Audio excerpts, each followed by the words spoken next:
Welcome to recipe house. আজ আমি বানাবো সর্ষে দিয়ে পার্শে মাছের ঝাল।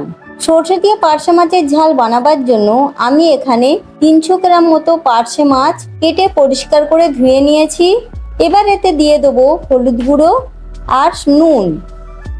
নুন হলুদটিকে মাছের গায়ে ভালো করে মাখিয়ে নেব।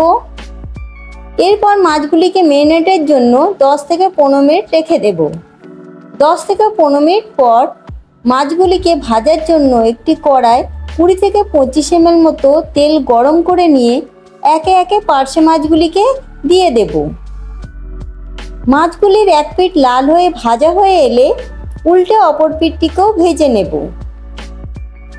এইভাবে মাছগুলির দু পিঠই ভাজা হলে মাছগুলিকে তুলে নেব।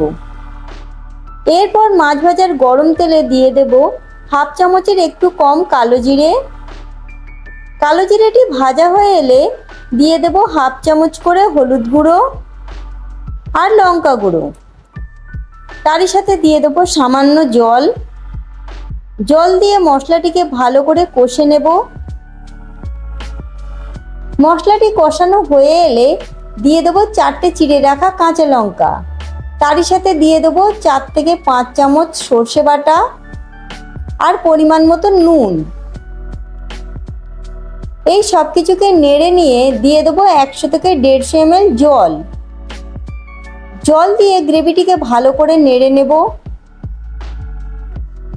এরপর গ্রেভিটি ফুটে উঠলে ভেজে রাখা মাছগুলিকে দিয়ে দেব। মাছগুলিকে গ্রেভির সাথে 3 থেকে 4 মিনিট মিডিয়াম ফ্লেমে ফুটিয়ে নেব। 3 থেকে 4 মিনিট ফোটার পর সর্ষে দিয়ে পার্শে মাছের ঝালটি তৈরি হয়ে গিয়েছে।